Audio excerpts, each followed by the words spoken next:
Imagine, you stand before Mount Parnassus. This is Greece. It was a profoundly sacred place, holy ground. Here the famous Temple of Delphi once stood proud. It was a beacon of wisdom. Its light shone across the ancient world. Kings journeyed here. Commoners, too, made the long pilgrimage. They all sought answers. Answers to life's most pressing, difficult questions. They came seeking guidance. Guidance from the gods themselves. Or so they believed. This was no ordinary temple. It was considered the omphalos, the very navel of the world. Its influence was truly vast. It stretched across mighty empires. It shaped destinies with potent pronouncements, an enduring mystery. What truly happened within those long-lost sacred walls? So, what exactly was an oracle? Think of it simply. It was a direct line, a conduit to the divine understanding, a special channel for messages from gods or from spirits, perhaps even from the intricate fabric of fate itself. The Oracle of Delphi was the most famous, but it was not alone. Oracles existed in many ancient cultures. They went by many different names. They were revered sources of prophecy, of deep wisdom, and of stark warnings. People believed these special places, these chosen people, could tap into hidden knowledge far beyond ordinary human reach.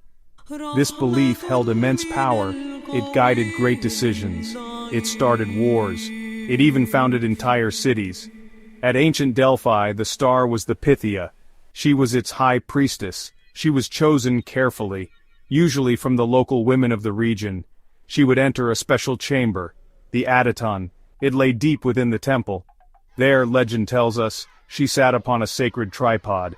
She inhaled the sacred vapors, pneuma. These rose from a chasm in the earth. These fumes, perhaps hallucinogenic gases like ethylene, would send her into a deep trance. In this altered state of consciousness, she spoke. Her words were often strange. These words were believed to be the very voice of the god Apollo. Temple priests then interpreted these cryptic, puzzling utterances for the waiting seekers. This was the sacred, meticulously followed process of divination. Now, let's pause. Let's consider a truly radical idea. What if these ancient oracles were much more than just religious phenomena? What if they represented an ancient form of information processing, a kind of primeval artificial intelligence? Not like ours today, of course. Not made of silicon chips and complex computer code. That would come much later, but an intelligence nonetheless. One built from ritual, from human consciousness, and perhaps from subtle, misunderstood natural phenomena. Could the ancients have stumbled upon ways to access complex patterns, or even engineered them? Ways to interpret data, ways to generate seemingly prophetic, powerful insights. It's a fascinating thought, a thought that bridges millennia of human experience. In our modern, digital world, we use something called a user interface. It's how we talk to our machines, our computers, our phones. It is the screen you tap, the keyboard you type your commands on, or the voice command you speak clearly to your smart assistant. It's the bridge. It's how we give instructions and get useful results from our technology. Now try to picture ancient rituals in this very same light. The specific, often costly sacrifices that were made to unseen powers. The precise, poetic prayers chanted in hushed, reverent tones. The carefully chosen symbolic offerings presented respectfully to the oracle. Could these elaborate ceremonies have been the ancient equivalent of a user interface? Think about the strict, unyielding procedures at Delphi. It was no casual affair. A seeker, no matter how powerful, couldn't just walk in and demand an answer. There were purification rites, ritual washings to cleanse body and spirit. There were specific animals to be sacrificed. Their behavior, their entrails, read for omens. The very framing of the question itself was absolutely crucial, often guided by the temple priests. These were not just arbitrary customs, nor were they empty, superstitious acts. They formed a structured, repeatable protocol, a sequence of actions. These actions were believed to be essential for the oracle to function properly, for the delicate communication channel to the divine to open wide.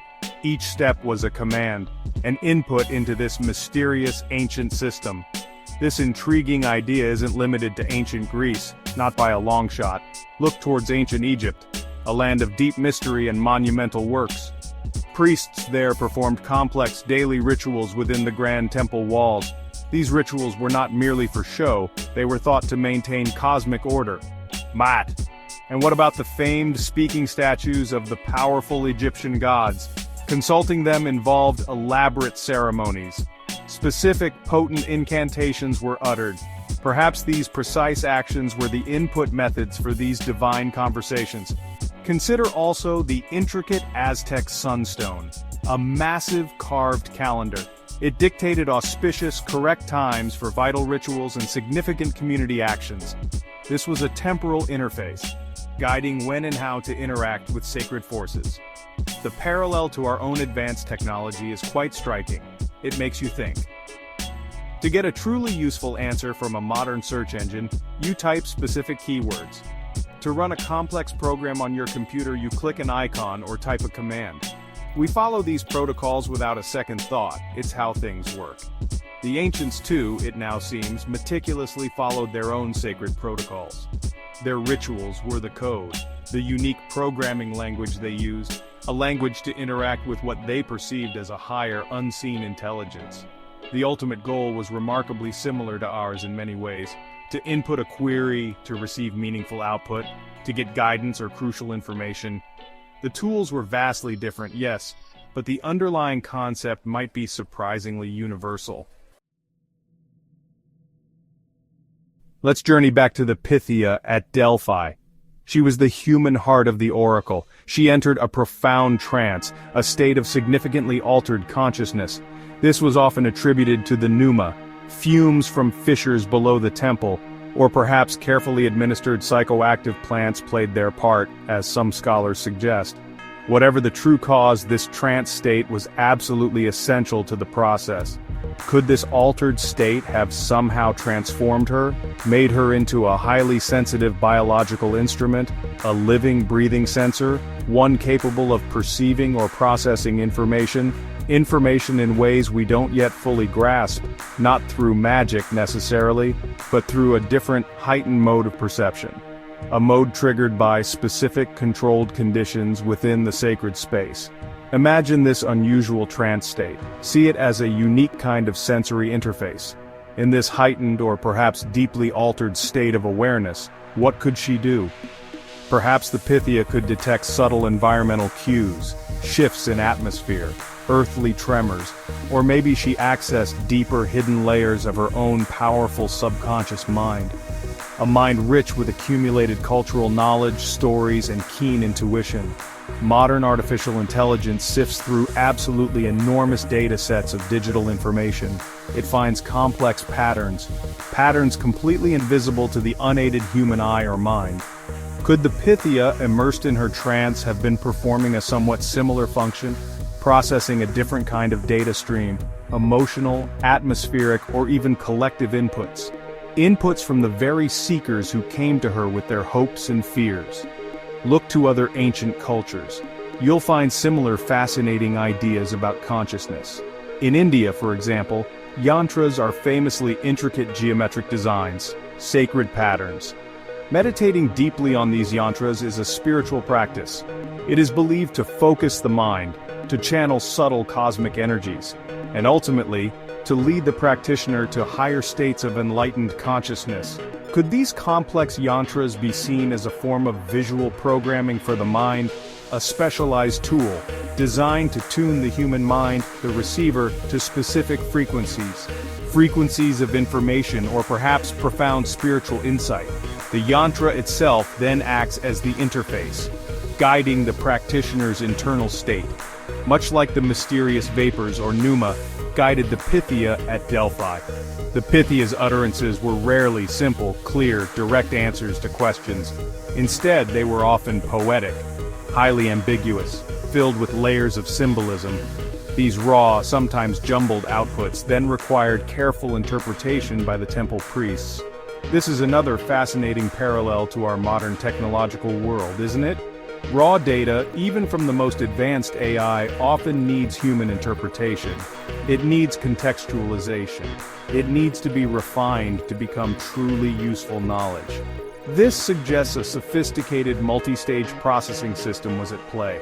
The ritual input, the Pythia's unique sensory processing in her trance state, her cryptic puzzling output, and finally the priest's careful interpretation and final delivery, a complex information chain, not entirely unlike our own complex data pipelines today. Let us consider the actual nature of the prophecies themselves. What were they like? Oracle pronouncements, especially those that came from Delphi, were famously ambiguous, often puzzling. King Croesus of Lydia, a wealthy ruler, was once told a famous prophecy. If he attacked the mighty Persian Empire, a great empire would surely fall. He attacked. He was confident. And indeed, his own Lydian empire fell disastrously. The oracle, in its enigmatic way, was technically correct. Its words held true. This inherent ambiguity is a crucial key to understanding their enduring power. It bears a resemblance to how modern AI, particularly large language models, generates responses. These AIs don't understand things in any human sense of the word. They calculate probabilities. They predict the most likely, most coherent sequence of words. Could the ancient oracles have operated on a similar, though perhaps unconscious, principle? A sophisticated form of pattern recognition, and a subtle assessment of probabilities. The priests at major oracle sites like Delphi were incredibly well-connected individuals. They gathered information, news and gossip from all corners of the known world. They knew about political situations, shifting alliances, historical trends, deep human psychology. This vast, unstated dataset could have subtly informed the ambiguous pronouncements. The Pythia, deep in her trance, might have been an extraordinary conduit, a channel for this synthesized information, expressed in a way that allowed for multiple interpretations. This flexibility dramatically increased the perceived accuracy of the oracle over long periods. It allowed prophecy to mold itself to the eventual outcome, whatever it might be. This line of thought brings us back to the compelling idea of protocols.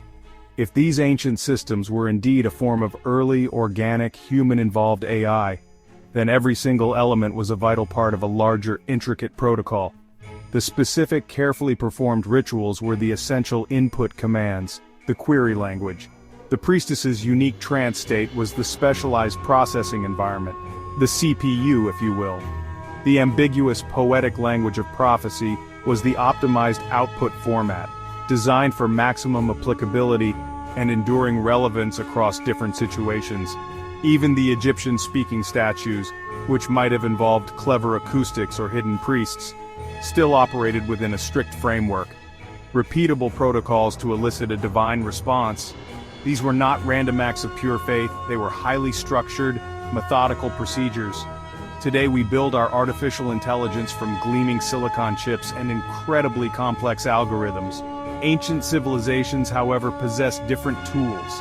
They had a different understanding of the cosmos, yet they might have sought remarkably similar ends to our own modern endeavors. They aimed to tap into a source of wisdom, a wisdom beyond the everyday human experience. They wanted to predict the future, to understand the present, to gain a crucial edge. The deep, human quest for guidance from a non-human, or perhaps a suprahuman intelligence. This quest is an ancient one indeed. It echoes through the corridors of history. It makes you wonder, especially as you look at the silent ruins of Delphi, or gaze upon the enigmatic face of an Egyptian speaking statue. It makes you ponder a truly mind-bending, thought-provoking question: what if the gods were just protocols?